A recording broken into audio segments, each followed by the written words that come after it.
Hello बच्चों, chapter को आगे बढ़ाते हुए आज हम नई हेडिंग स्टार्ट कर रहे हैं। पिछली वीडियो में आप गॉसेस एप्लीकेशन पढ़ चुके हो, है ना। और लास्ट वीडियो में गॉसेस एप्लीकेशन हमने समाप्त कर दी हैं। 5 गॉसेस एप्लीकेशन है हमारे कोर्स में, 5 मोस्ट इंपॉर्टेंट हैं। ये long conductor, conducting sheet, non conducting sheet, spherical shell और नॉन कंडक्टिंग स्पेयर। ये 5 हेडिंग आप पढ़ चुके हो, मोस्ट इंपॉर्टेंट हैं। उसके बाद में इसमें एक अच्छी हेडिंग और है, लास्ट अच्छी हेडिंग मान लीजिए आप। इसके बाद हालांकि एक हेडिंग और बचती है, पर वो इतनी खास इंपॉर्टेंट नहीं है। हेडिंग क्या है बच्चों, पढ़ना। Force on the surface of charge conductor.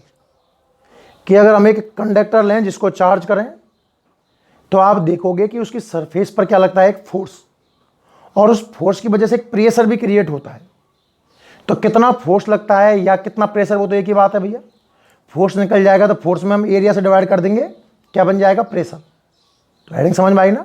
हम एक कंडक्टर लेंगे, उस कंडक्टर को चार्ज करेंगे और हम देखेंगे 3-4 क्वेश्चंस में देखूंगा कि क्यों, वाई, ये फोर्स क्यों लगा, किस डायरेक्शन में लगा और कितना लगा, उसका मैग्नीट्यूड क्या है। क्लियर बच्चों। तो स्टार्ट करते हैं हमारा आज का लेक्चर। ध्यान से देखिए, चलो कुछ बेसिक बातों का यूज करता हूं। Force on the surface of charge conductor. बच्चों आप जानते हो कि जब भी मैं कोई कंडक्टर लूं और उसको चार्ज करूं, मतलब चार्ज दूं, तो चार्ज कंडक्टर की सरफेस पर ही फैलता है, पता है ना। मैंने आपको प्रॉपर्टीज ऑफ चार्ज पढ़ाई थी फर्स्ट चैप्टर में। उसमें बताया है कि जब हम किसी कंडक्टर को चार्ज देते हैं तो वो उसके सरफेस पर यूनिफॉर्मली डिस्ट्रीब्यूटेड हो जाता है। कंडक्टर के इनसाइड, अंदर जो चार्ज है वो कितना आता है, हमेशा 0। तो देखिए, आपने कोई कैसा भी, किसी भी शेप का, आप कोई कंडक्टर मान लीजिए, ये मान लिया साहब कि हमारा कोई कंडक्टर है, कैसी भी शेप हो, इस बात से हम पर कोई फर्क पड़ने वाला नहीं है। क्लियर। अच्छा, अब इस कंडक्टर को हम चार्ज देते हैं बच्चों। तो प्रॉपर्टीज ऑफ चार्ज में आपने पढ़ा है कि कंडक्टर को चार्ज देंगे तो वो चार्ज सरफेस पर यूनिफॉर्मली डिस्ट्रीब्यूटेड हो जाएगा। तो हमने सरफेस कंडक्टर लिया, इसको हमने चार्ज दिया Q मान लीजिए। तो बच्चों ये चार्ज जो है कंडक्टर की सरफेस पर यूनिफॉर्मली, एक समान रूप से डिस्ट्रीब्यूटेड हो जाएगा। क्लियर है। किसी भी शेप का आप कंडक्टर ले लीजिए, क्योंकि मुझे तो चार्ज कंडक्टर चाहिए ना। और जब कंडक्टर को मैं चार्ज दूंगा तो वो सरफेस पर डिस्ट्रीब्यूटेड हो जाएगा। अब सोचिए आप, इस सरफेस पर स्मॉल एलिमेंट हो सकते हैं इनफाइनाइट, छोटे छोटे, इसके टुकड़े कर दीजिए एक तरीके से। फॉर एग्जांपल एक टुकड़ा ये रहा, मैंने क्या किया, इसकी सरफेस पर बहुत ज़्यादा स्मॉल एलिमेंट मान लिए। इस पूरी सरफेस को मैंने स्मॉल एलिमेंटों में डिवाइड कर दिया, तो बहुत सारे स्मॉल एलिमेंट बन गए होंगे। ठीक है। अब इन सब पर पॉजिटिव चार्ज है।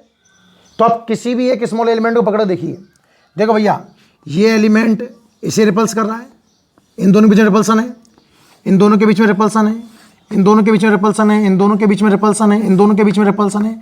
आप महसूस कर रहे होंगे कि हर स्मॉल एलिमेंट, जितने भी इसमें स्मॉल एलिमेंट हैं, वो सब आपस में एक दूसरे पर कैसा फोर्स लगा रहे हैं, रिपल्सन। तो इसमें बहुत ज़्यादा रिपल्सन फोर्स लगेंगे। अरे बात समझ में आई ना आपको। देखो दोबारा दिखाता हूं, बहुत ध्यान से देखने का प्रयास करना। दोबारा देखिए मेरे बच्चों, जो मैं बोल रहा हूं वही मैं लैंग्वेज में लिखाऊंगा। क्या बोला मैंने, सबसे पहले हमने कोई कंडक्टर लिया, किसी भी शेप का हो सकता है। कंडक्टर को जब हम चार्ज देंगे तो ये इसके सरफेस पर यूनिफॉर्मली डिस्ट्रीब्यूटेड हो जाएगा। यहां तक क्लियर है। जब इसके सरफेस को स्मॉल एलिमेंट में डिवाइड करते हैं, जब इसके ऑल सरफेस को, पूरे सरफेस को स्मॉल एलिमेंटों में डिवाइड कर दूं, तो आप देखोगे कि हर स्मॉल एलिमेंट अन्य स्मॉल एलिमेंटों को रिपल्स कर रहा है। Each small element repels to each other. आपस में एक दूसरे को क्या करते हैं बच्चों, रिपल्स।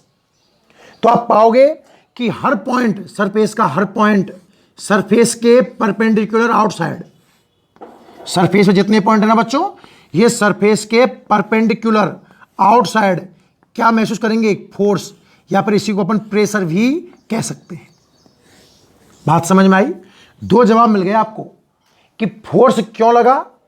क्या कहोगे आप कि फोर्स क्यों लगता है? तो आप कहोगे कि जब आपने कंडक्टर को चार्ज किया, चार्ज सरफेस पर यूनिफॉर्मली डिस्ट्रीब्यूटेड हो गया, आपने सरफेस को स्मॉल एलिमेंट में डिवाइड कर दिया, तो हर स्मॉल एलिमेंट दूसरे स्मॉल एलिमेंट को रिपल्स कर रहा है, इसलिए क्या लग रहा है? फोर्स या प्रेशर। और इसकी डायरेक्शन क्या है बच्चों? Perpendicular to surface, perpendicular to surface. कितना लगा इसका जवाब अभी देंगे, पर उससे पहले आप इसको नोट करिए। हेडिंग लिखिए आप बोर्ड से देख करके एक तो हेडिंग लिखिए आप बोर्ड से देख करके, force on the surface of charge conductor. चाहो तो फोर्स के ब्रैकेट में प्रेशर डाल देना, है ना, एक ही बात है। फोर्स निकलेगा, फोर्स से ही प्रेशर निकलेगा, है ना बच्चों। तो देखो सबसे पहले आप इसमें लिखिए, सबसे पहले हम ये जानने का प्रयास करेंगे कि फोर्स क्यों लगा, वाई। तो आप इसमें नोट करिए, लिखो the charge provided to a conductor. ढंग से पूरी कहानी लिखें।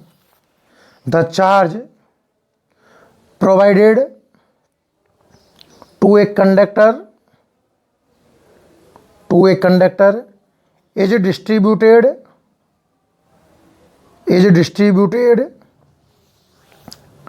uniformly on its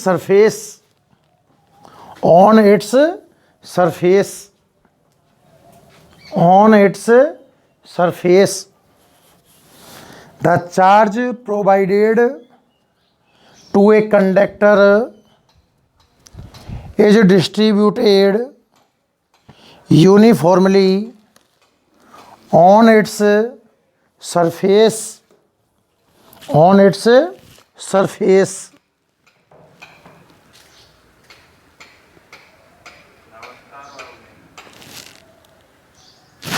On its surface. If B divided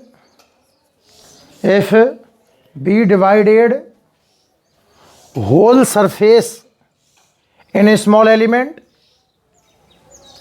if we divided whole surface in a small element, if we divided whole surface in a small element, then if we divided whole surface in a small element, then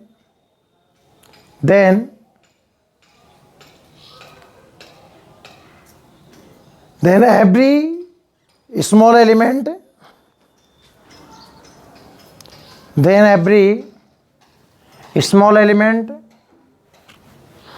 repels to other small element.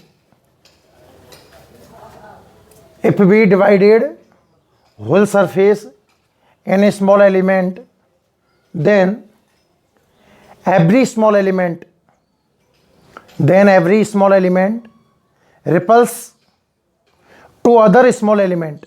आपने बहुत सारे small element बना लिए, तो हर element others element को ripples करेगा, ठीक है। Other small element, so each point of surface,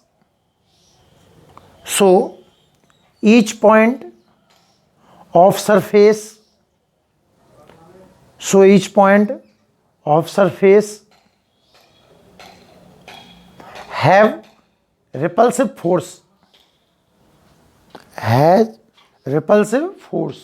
और ब्रैकेट लिख दें प्रेशर, repulsive force,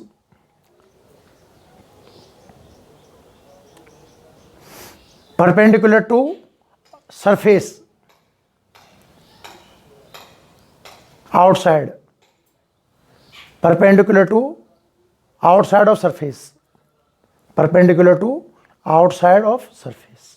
ये बात समझ में आई बच्चों। तो इसमें हमने बताया कि फोर्स या प्रेशर क्यों लगा और किधर लगा। ढंग से समझोगे तो आपको पूरा क्लियर भी हो चुका होगा कि हमने क्या किया, एक कंडक्टर लिया। दोबारा देखते हैं और हम जानने का प्रयास करेंगे कि कितना प्रेशर महसूस हो रहा है। क्लियर। तो हमने क्या किया, दोबारा देख लेते हैं एक बार। एक कंडक्टर लिया, किसी भी शेप का ले सकते हो, इस पर कोई बाउंडेड नहीं है, आपको कैसा लेना है ना।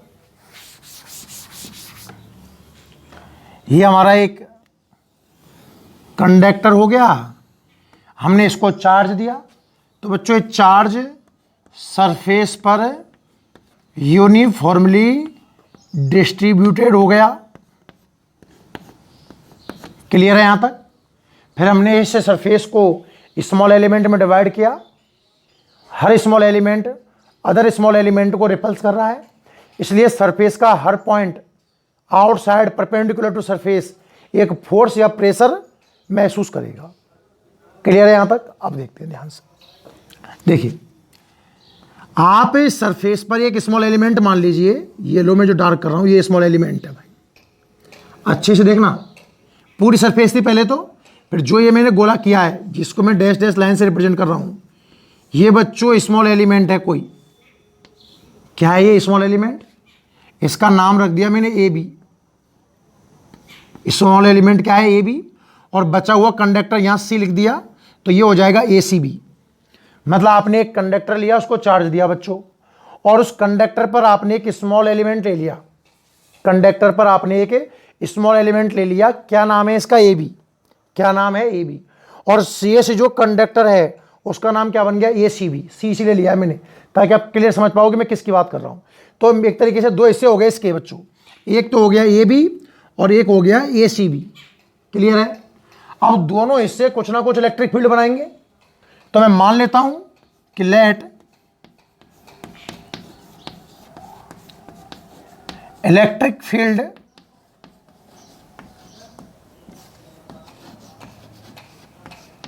Due to A B is even and due to ACB is E2। ध्यान समझिए, ये जो दो हिस्से हैं ना आपके, कौन कौन से, ए बी और ए सी बी। तो मैं मान रहा हूं कि ए बी की वजह से जो इलेक्ट्रिक फील्ड है वो कितना है, E1।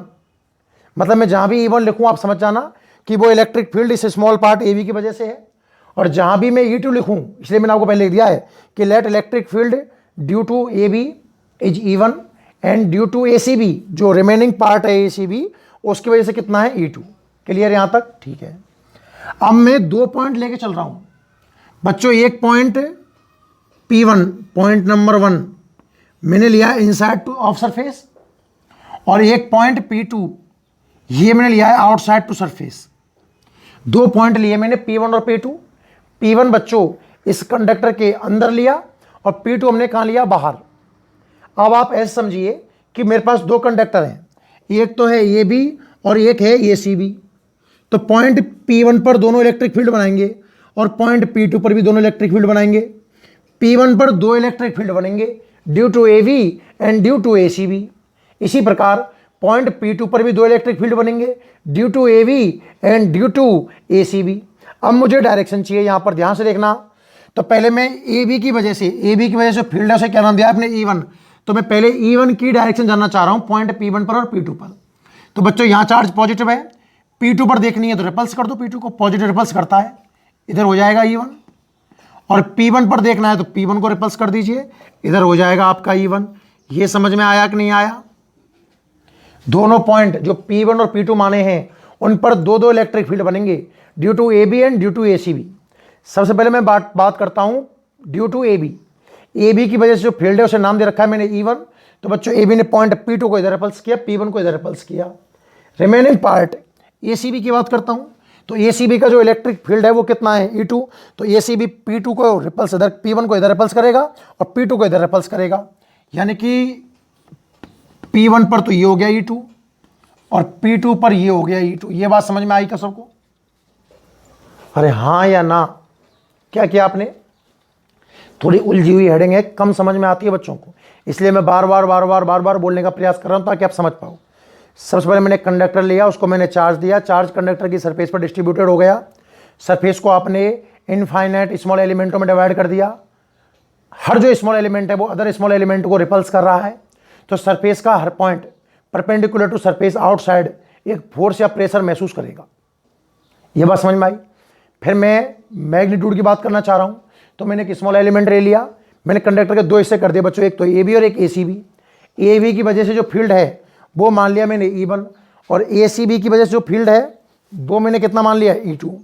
फिर मैंने दो पॉइंट लिए, एक इनसाइड और एक आउटसाइड। अब बात करता हूं बच्चों में पॉइंट P1 की, ध्यान से देखना। एट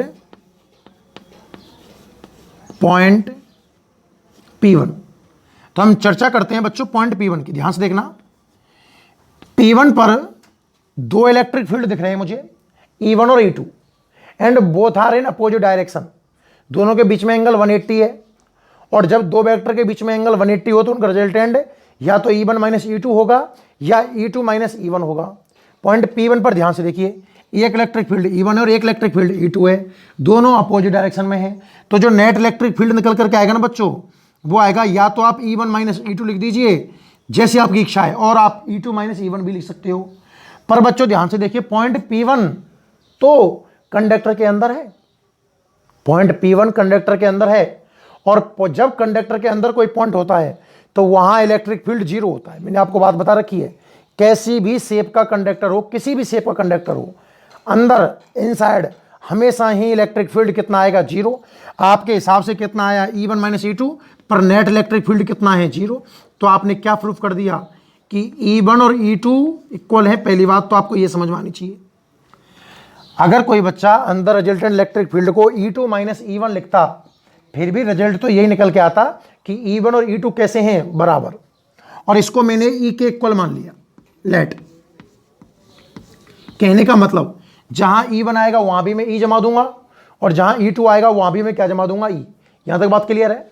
क्या किया आपने, कंडक्टर के अंदर एक पॉइंट लिया P1, आपने देखा स्मॉल एलिमेंट की वजह से इलेक्ट्रिक फील्ड और रिमेनिंग कंडक्टर की वजह से इलेक्ट्रिक फील्ड अपोजिट डायरेक्शन में है, तो आपने नेट एक दूसरे को माइनस करके निकाला, पर चूंकि पॉइंट इनसाइड है तो रिजल्टेंट कितना है, जीरो। तो आपने E1 माइनस E2 को जीरो पुट किया, तो आपने निकाल लिया कि E1 किसके इक्वल है, E2 के इक्वल है। क्लियर। अब बात करें बच्चों पॉइंट P2 की, देखना। एट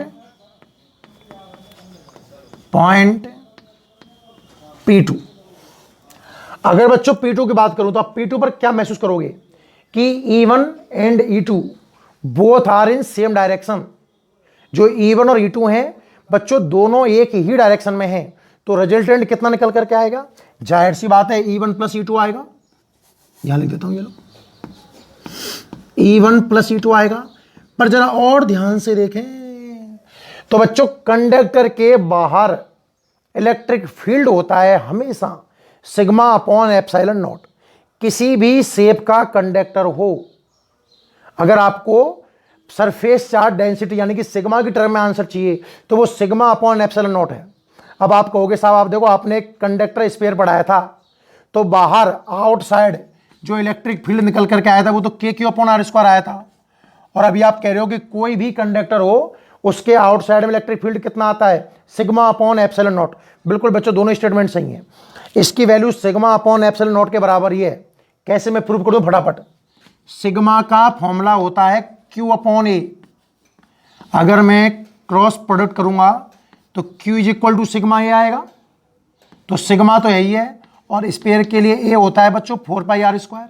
ये वाले वैल्यू जमा के देखो, अगर मैं ऊपर K की जगह क्या मैं 1 अपॉन 4 पाई एप्सिलॉन नॉट जमा सकता हूं क्या, और Q की जगह पर सिग्मा 4 पाई आर स्क्वायर जमा सकता हूं, और नीचे कितना है, आर स्क्वायर ने आर स्क्वायर को मारा, 4 पाई ने 4 पाई को मारा, और बच क्या गया बच्चों, sigma upon epsilon not.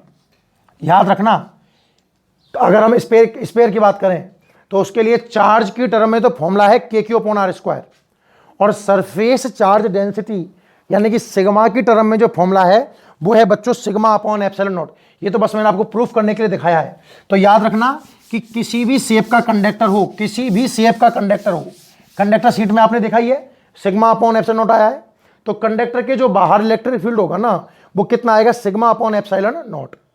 Point P2 की बात कर रहा हूं, P2 बाहर है, इस पर E1 E2 एक ही डायरेक्शन में है, तो रिजल्टेंट आपके हिसाब से तो E1 प्लस E2 आएगा, पर इसकी जो वैल्यू होगी बच्चों वो होगी सिग्मा अपॉन एप्सिलॉन नॉट। ये बात समझ में आई कि नहीं आई? आपने एक पॉइंट तो अंदर लिया, तो अंदर दोनों अपोजिट थे, अपोजिट की वजह से E1 माइनस E2 आया, पर अंदर इलेक्ट्रिक फील्ड कितना आता है? 0। तो आपने E1 माइनस E2 को 0 पुट किया, E1 बराबर E2 आ गया, जिसको मैंने E मान लिया। दोनों इक्वल है E1 और E2। अब फिर मैंने बाहर निकाल के देखा तो दोनों एक ही डायरेक्शन में है, तो E1 प्लस E2, और बाहर वैल्यू कितनी है? Sigma upon epsilon naught. Value जमाइए बच्चों, E1 की वैल्यू भी E जमाइए, E2 की वैल्यू भी E जमाइए, तो आप पाओगे कि 2E की वैल्यू कितनी आ गई? Sigma upon epsilon not. तो यहां से जो E की वैल्यू आई ना बच्चों, इलेक्ट्रिक फील्ड E की वैल्यू वो है सिग्मा अपॉन 2 एप्सिलॉन नॉट। ये समझ में आया कि नहीं आया? ध्यान से देख लो, इलेक्ट्रिक फील्ड समझ में आ गया ना? चलो बात को आगे बढ़ाते हैं भाई, यहां से आगे देखिए। मैं फोर्स निकालना चाह रहा हूं। इलेक्ट्रिक फील्ड मैंने क्यों निकाला है? आपने एक इलेक्ट्रिक फोर्स पढ़ रखा है, F इक्वल टू QE। अगर आपको चार्ज पता हो और आपको इलेक्ट्रिक फील्ड पता हो तो आप फोर्स निकाल सकते हो ना। देखो ध्यान से, ये एक फॉर्मूला पढ़ाया आपने, F is equal to QE। Clear है? तो इसको मैं बात करूं फॉर स्मॉल एलिमेंट,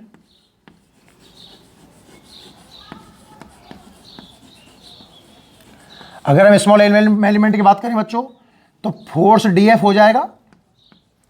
अरे F तो टोटल फोर्स है, पर स्मॉल एलिमेंट के फोर्स की बात करूंगा तो DF हो जाएगा। चार्ज DQ हो जाएगा, और इलेक्ट्रिक फील्ड तो E ही रहेगा। क्लियर है यहां तक? अच्छा सोचिए, देखो इलेक्ट्रिक फील्ड की वैल्यू तो आप निकाल चुके हो, कितनी है? Sigma upon 2 epsilon not. DQ का भी मेरे पास एक समाधान है, surface charge density, surface charge density. Sigma का फॉर्मूला नॉर्मल तो Q अपॉन A है, Q अपॉन A, पर स्मॉल एलिमेंट की बात करूं तो बच्चों DQ अपॉन DA। ये समझ में आया? इसका अगर मैं क्रॉस प्रोडक्ट करके देखूं तो यहां से DQ की वैल्यू आएगी सिग्मा DA। DQ की वैल्यू क्या आएगी? Sigma DA। दोनों वैल्यूओं को आप ऊपर रख के देखिए, तो जो फोर्स निकल करके आया ना DF इज इक्वल टू, बोलो कितना आएगा? DQ। DQ की वैल्यू कितनी है? Sigma DA। DQ की वैल्यू कितनी है? Sigma DA। और DQ का मल्टीप्लाई किससे करना है आपको? E से, और E की वैल्यू कितनी है? Sigma upon 2 epsilon not. Sigma upon 2 epsilon not. आगे बढ़ाइए इस चीज को, तो जो फोर्स निकल के आया बच्चों DF, वो आएगा sigma square upon 2 epsilon naught DA। Force क्या निकल के आएगा? DF is equal to sigma square upon 2 epsilon naught DA। तो अगर टोटल फोर्स चाहिए यहां से, अगर आपको, चलो मैं यहां लिख दूं साइड में, फोर्स चाहिए, फोर्स F, तो आपको इंटीग्रेट करना होगा। तो इंटीग्रेट में देखो sigma square upon 2 epsilon not तो बाहर आ जाएगा, और इंटीग्रेशन में क्या बचेगा? DA। ये फॉर्मूला तो किसका आ गया? फोर्स का। ये फॉर्मूला तो किसका आ गया? फोर्स का। और आपको अगर प्रेशर चाहिए तो बच्चों प्रेशर का फॉर्मूला क्या होता है? Force upon area. Force upon area. Force कितना है? DF। इस एरिया को नीचे लेके आ जाइए, इस एरिया को नीचे लेके आ जाइए, तो DF अपॉन DA प्रेशर बन जाएगा।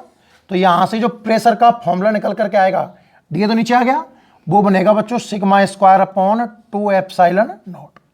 एक तो प्रेशर ये हो गया, और इस फॉर्मूले को आप आगे बढ़ा सकते हो, आपको याद हो तो। क्या क्या कैसे बढ़ाते हैं देखना, sigma square upon 2 epsilon not तो है ही है। अब सोचिए आप कि मैंने कहा कि कंडक्टर के बाहर जो इलेक्ट्रिक फील्ड है ना, वो है sigma upon epsilon not. Sigma upon epsilon not की वैल्यू E है, सिग्मा अपॉन एप्सिलॉन नॉट। ऊपर मुझे सिग्मा स्क्वायर दिखा, तो मैंने सोचा कि यार नीचे एप्सिलॉन नॉट का स्क्वायर बन जाए, तो सिग्मा स्क्वायर बटे एप्सिलॉन नॉट के स्क्वायर को मैं E स्क्वायर जमा दूंगा। तो मैंने ऊपर नीचे बच्चों गुना किया एप्सिलॉन नॉट से। फिर मैंने पता है इसको कैसे लिखा? ध्यान से देखना, हाफ अपनी जगह पर है, इस टर्म को बच्चों क्या मैं सिग्मा अपॉन एप्सिलॉन नॉट का स्क्वायर कह दूं? देखो सिग्मा स्क्वायर दिख गया और 2 बार एप्सिलॉन नॉट दिख गया और इनटू में एप्सिलॉन नॉट, और सिग्मा अपॉन एप्सिलॉन नॉट ई होता है बच्चों। तो प्रेशर आ गया हाफ, इसको आगे ले लो एप्सिलॉन नॉट ई स्क्वायर। कहानी समझ में आई क्या नहीं आई? ये प्रेशर की वैल्यू है बच्चों। क्लियर है सबको? कोई डाउट है तो आप और ढंग से देख लीजिए। क्वेश्चन क्या था अब आपको समझ में आया कि एक चार्ज कंडक्टर है तो उस चार्ज कंडक्टर पर फोर्स क्यों लगता है, फोर्स किधर लगता है और फोर्स कितना लगता है। क्लियर है यहां तक?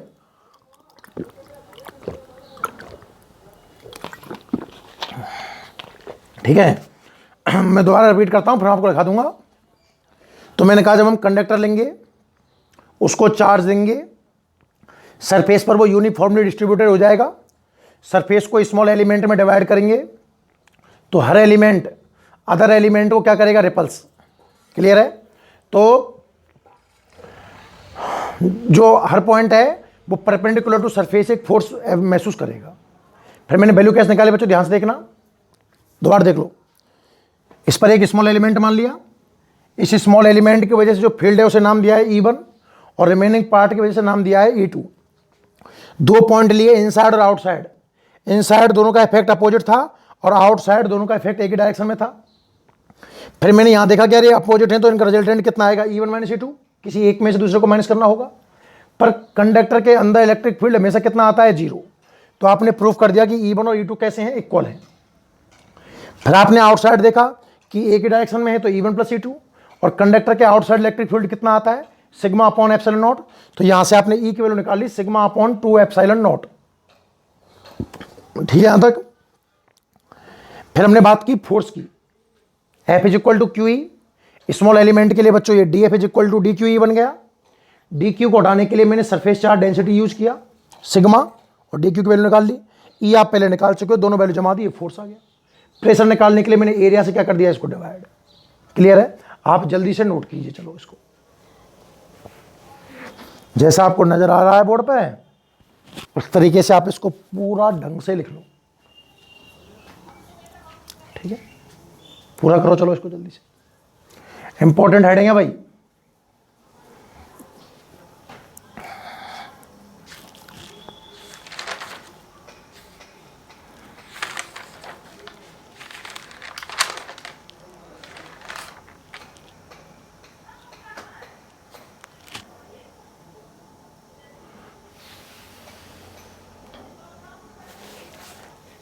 ठीक है, स्क्रीन पॉज करके लिख लो। मैं साफ कर रहा हूं, फिर हम दूसरी हेडिंग देखते हैं भाई। ठीक है, तो चलो ऐसा करो, इस आज के लिए इतना पर्याप्त है ना, बाकी अपन नेक्स्ट वीडियो में देखेंगे। क्लियर? नोट कर लो चलो इसको।